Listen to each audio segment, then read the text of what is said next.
Hello everyone, welcome to the next session, and in this session we are going to discuss about polymorphism in Cnidaria.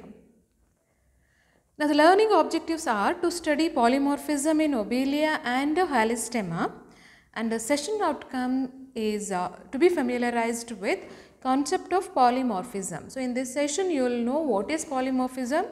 You will also be able to identify the polymorphism in Lobelia as well as in case of Halystemma. Now first of all, let us see what is the meaning of polymorphism. So here what happens is when an individual, one particular individual, it differs in forms and function within a particular species, that is called as polymorphism. The word comes from two, it is derived from two words, poly and morphism. Poly, you are all familiar, you know that it is many, the meaning of poly is many, and morphism, morpha, means body form. So polymorpha means many body forms. So within a species, if there are multiple body forms, then such condition is called as polymorphism. See, we all know that species, we call particular individual, group of individuals as a species when they have similarity in their morphological features. To some extent, and the concept of species is very wide, but we all have an idea that they look alike, at least they are similar. But in polymorphism, even though they belong to same species, but there will be different body forms. That is what polymorphism is. Now, why there is a polymorphism? So it ensures the division of labor within a particular group. And it is a Seeland trait which shows a maximum number of body forms within a species, and these individuals are generally called as zooids. Zooids, and most of the times these zooids, individual forms, are connected or they are grouped together forming a colony. So within a colony of individuals, there are different body forms, and each body form is specialized to perform one function. See, we have a whole body which can perform a number of functions specialized to carry out certain functions, like our eyes help in vision, ears help in hearing, mouth helps in talking, hands help in making tools and grabbing everything, legs help in walking. So within body we have different organs that perform different functions, organ systems perform different functions. But coelentrates are not so complex organisms. So here individuals are specialized for performing the functions, and according to the function they carry out, they show some kind of specialization. So such individuals are called as zooids. They are called as zooids, and a mini animal or animalcule, something like that. And they have, as I said, based on the function they carry out, based on the work they do, they show some kind of, to some extent, some specialization. But often all these different body forms are present together in the form of a colony. And this polymorphism is one of the important feature in a hydrozoan colony. Hydrozoan, you are familiar with the classification of coelentrata, hydrozoa, scyphozoa and anthozoa. So this feature is very common in case of hydrozoans.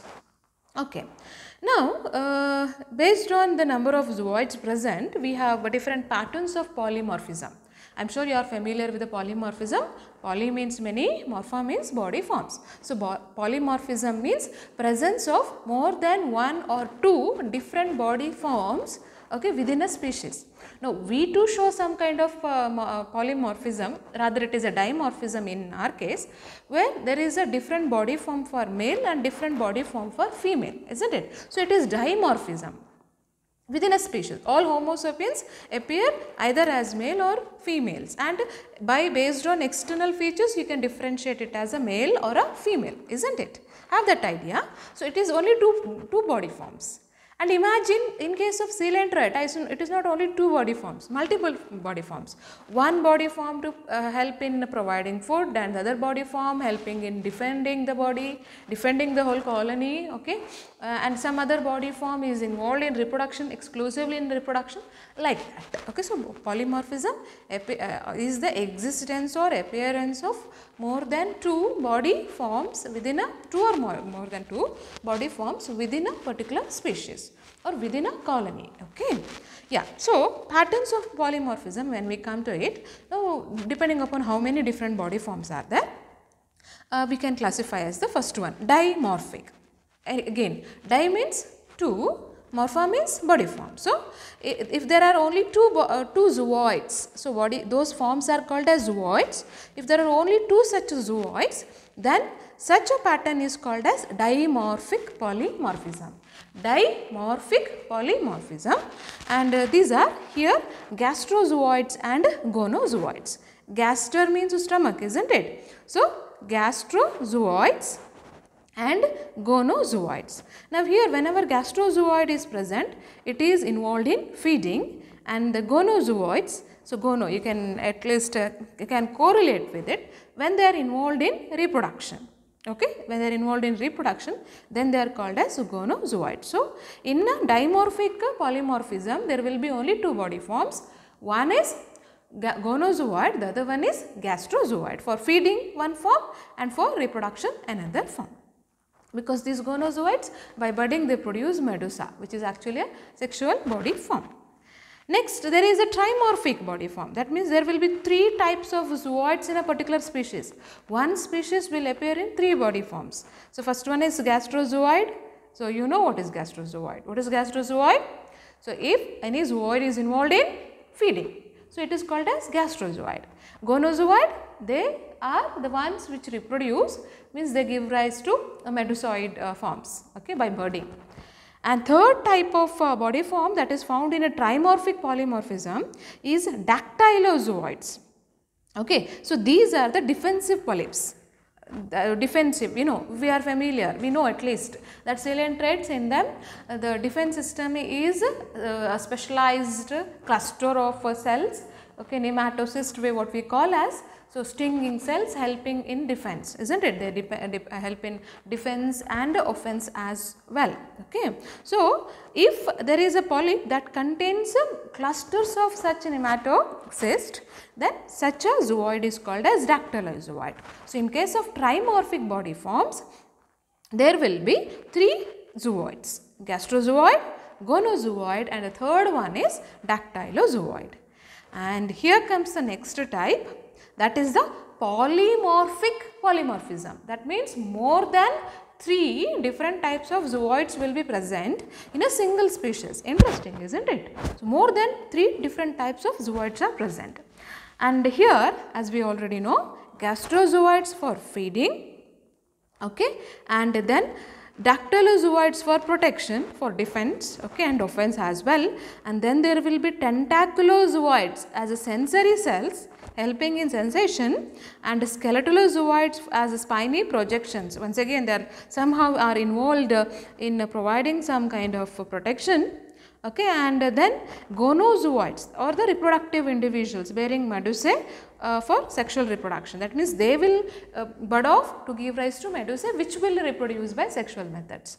Okay. So, these are all different types of zooids that are found in a polymorphic polymorphism patterns we are talking about. So, it can be a dimorphic, it can be trimorphic, or it can be a polymorphic. Dimorphic when there is only gastrozooid and gonozooid. Trimorphic, in addition to gastro and gono, there will be a dactylozooid, and in polymorphic there will be more than three different types of zooids. These are only basic types. There may be multiple types, modifications, depending upon whether a polyp is modified or a medusa is modified. For example, sometimes only polyp might show modifications. There are also other types where medusoid forms, you know, umbrella like forms, they too show some modifications, and some might be involved in a single colony too. This is actually a very interesting concept, and very interesting, and not only that, you see wonders in the phylum Coelenterata or in Cnidaria. Okay. Now, what I have discussed so far, it actually refers to most of the times the polyp types. In addition to polypoid polymorphism, some of the medusoid forms also show polymorphism. So, medusoid forms too appear in different forms, and among them the first one is a nectophore or a nectocalyx it is called, and this is a swimming zooid. You are at least recall polyp is a sessile form, it is usually found attached to a substratum, isn't it? Whereas medusoid form is a mobile form, that means it can swim like a Aurelia, jellyfish. Recall the picture of a jellyfish, it is umbrella like, okay, with the rim of tentacles, and it can swim, isn't it? So, medusoid forms are generally involved free swimming forms. So, here the nectocalyx, that is a swimming zooid, and it is a bell like, but without manubrium or tentacle. In jellyfish there will be a manubrium, isn't it? But here in this form there is no manubrium or there is no tentacle, but only it is a swimming zooid. And there is a next medusoid form, that is a nematophore or float, which is a bladder like medusa. It is filled with the gas, okay, and helps in floating the animal. Next, a phyllozooid or bract. So, it is a phyllozoid, phylloclades, phyllodes of botany, recall that. So, they are leaf like structures, and or they can be called as a bract. Okay. So, these are usually they protect the other zooids, they form a covering and they protect the other zooids forming as a covering, and these are also provided with the nematocyst. Nematocyst is a stinging cell that is involved in protection, isn't it, offense and defense. Okay. So, that is about the different components of polymorphism.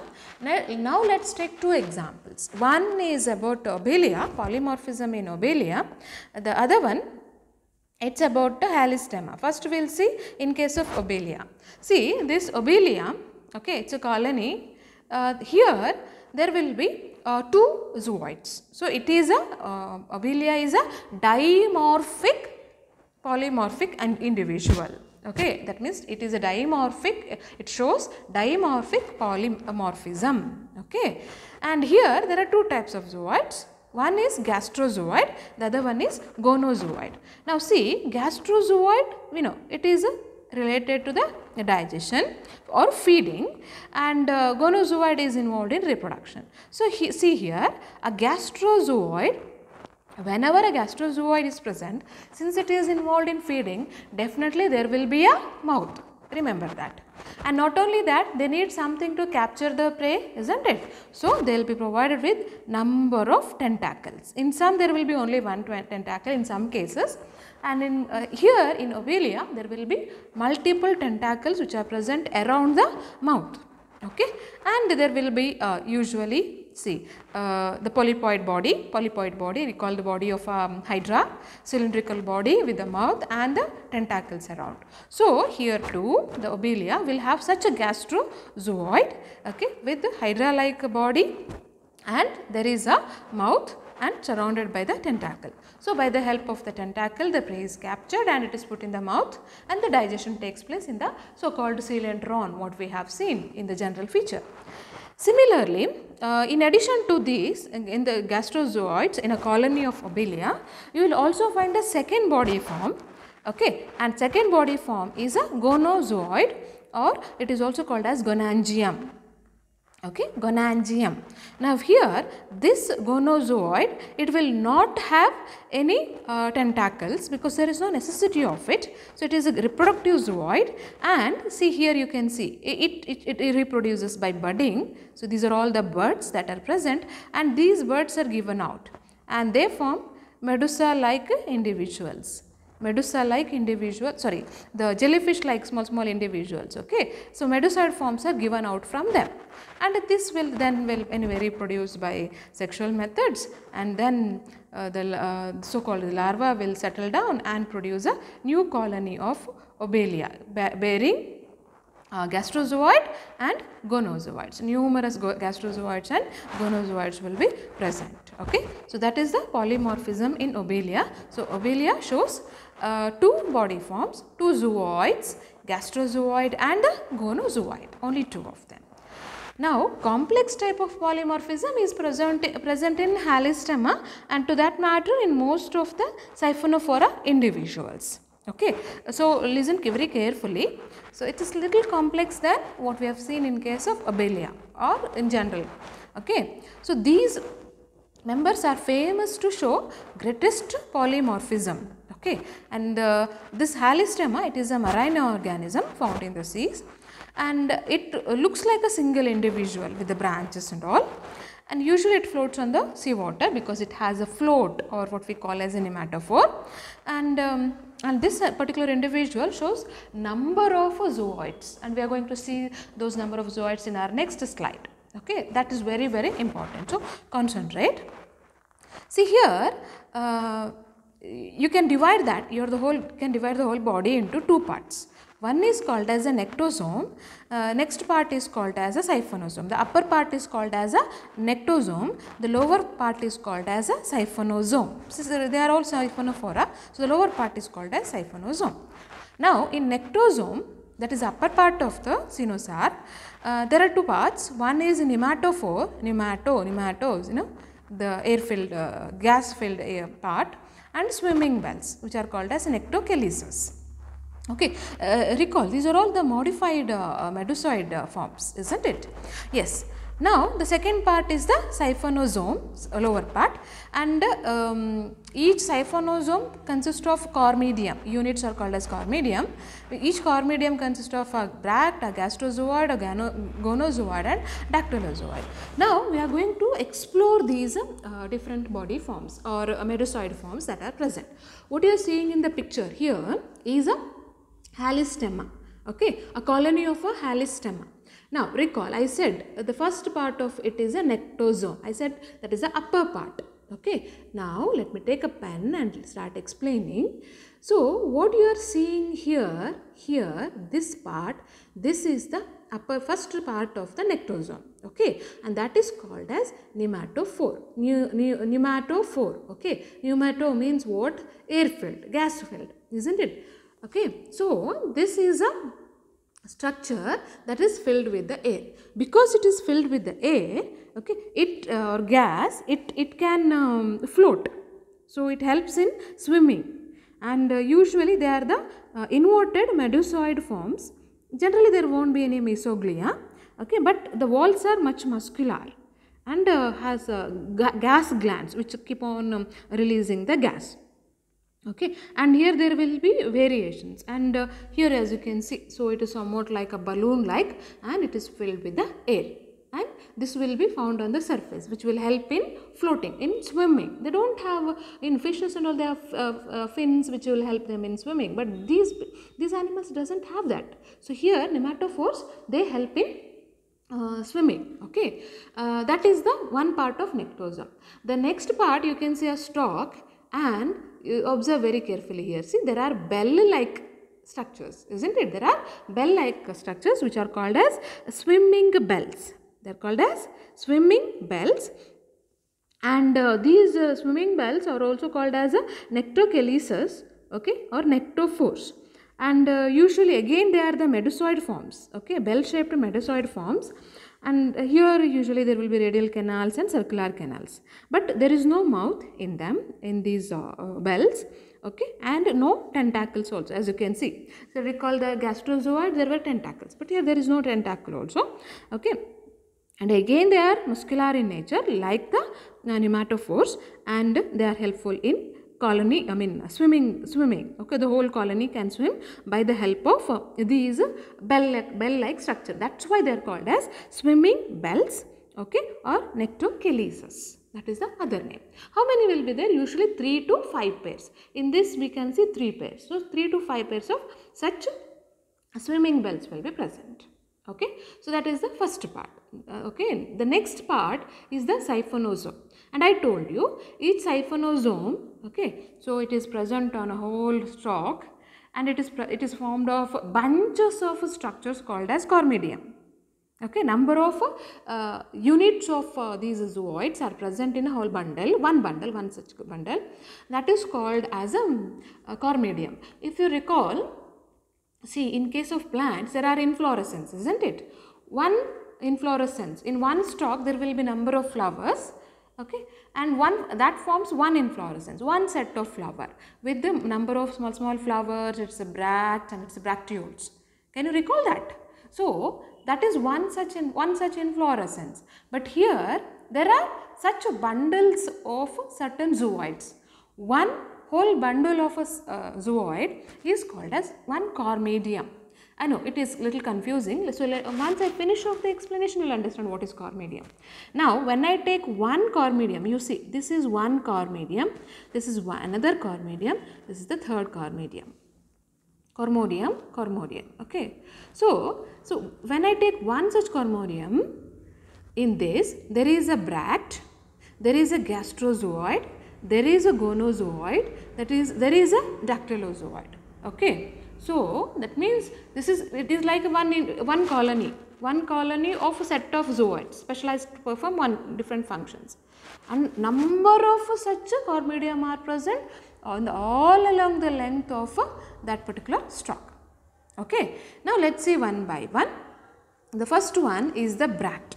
I told you, see in case of flower there will be the bract. Now what is a bract? Usually recall the red roses that are red, okay, and what will be present at the base of each flower, or when it is in the bud form, it will be covered by green colored structures, and you all know that it is a bract, isn't it? It forms a covering. Now what is the function of that bract? It will be protecting the young buds, isn't it? Similarly here too there are bracts. So these bracts will cover the rest of the zooids in a cormodium, okay. The number 4 what you are seeing here is a bract, and this bract covers the rest of the zooids in one cormodium. There is a gastrozoid, there is a gonozoid, and there is a dactylozoid. All of them are well protected by the bract. These bracts are also called as phyllozoids, okay, phyllozoids. These are usually thick and gelatinous. Once again they are also medusoid forms, okay, and there will be a canal.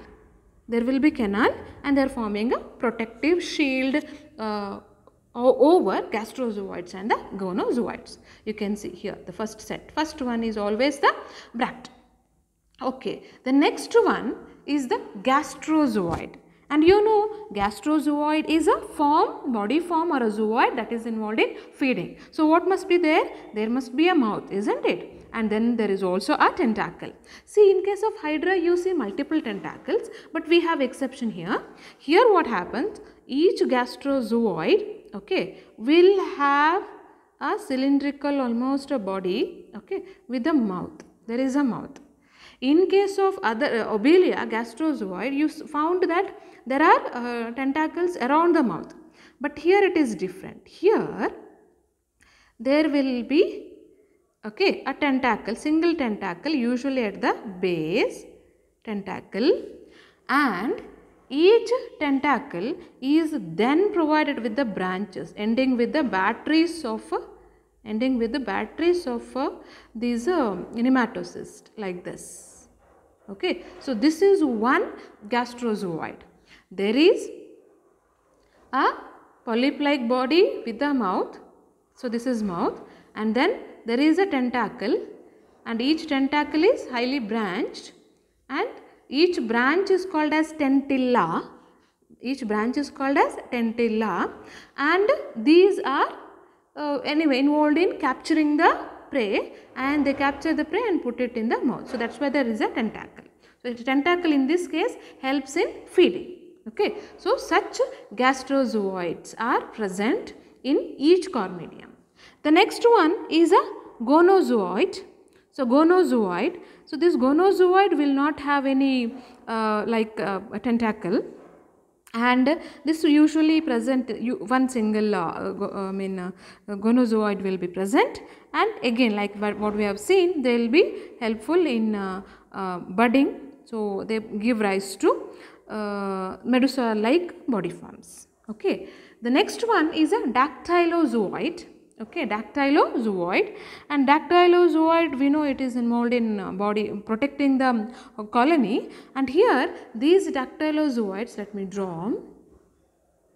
Yeah, let me take a green pen now. So each dactylozooid is again a polypoid in nature, okay, but there is no mouth, and then there is a long tentacle attached to it, okay, a long tentacle attached to it, usually at the base, and this is provided with the numerous batteries of nematocysts, which will help in paralyzing the prey or even their predators. Okay.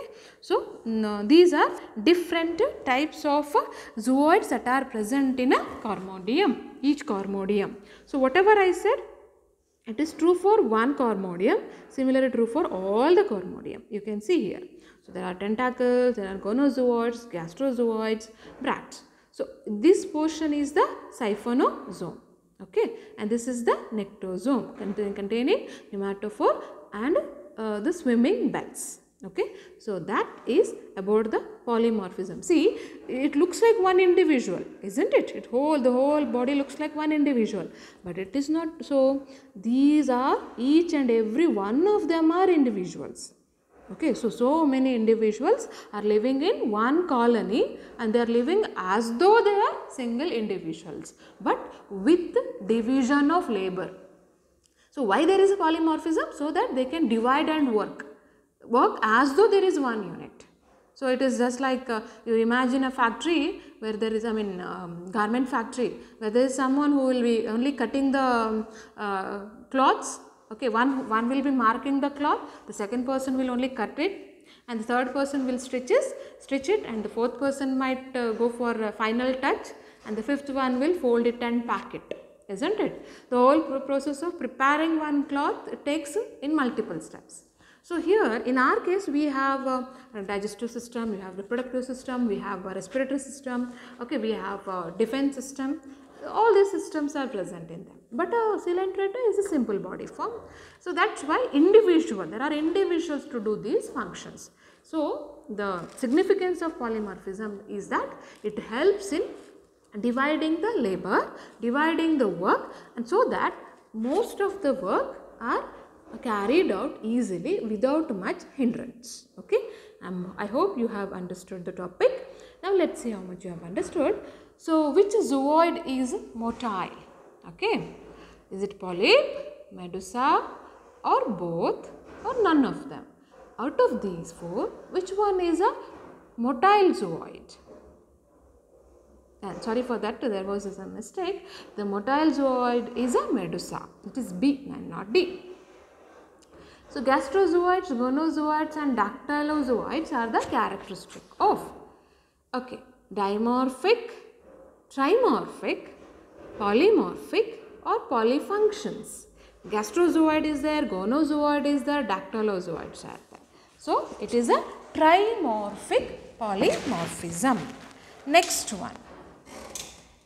Modifications of the polyps are gastrozooid, gonozooid, dactylozooid, all of these. And your answer must be all of this. Gastrozooid, gonozooid, dactylozooid, all three of them are the modifications of polyp stages. Okay.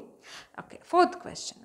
So division of labor between different individuals. Okay. Division of labor between different individuals is vital activity, labor division, polymorphism and polyfunctions. Your answer is polymorphism. The last question is gonozooids with the mouth is found in, okay, Physalia, Vallella, Porpita and all of the above. Answer is all of the above. So in all these above cases, that is in Physalia, Vallella and Porpita, gonozooid is with the mouth. Usually gastrozooid is the one with the mouth, isn't it? Here gonozooid is also with the mouth. Let's summarize. Occurrence of more than one type of individual with which differ in form and function in the same species is called polymorphism. Polymorphism is an important feature of hydrozoan colony. Obelia shows dimorphic polymorphism and Halystemma shows polymorphic one. So these are my references for the presentation. Thank you.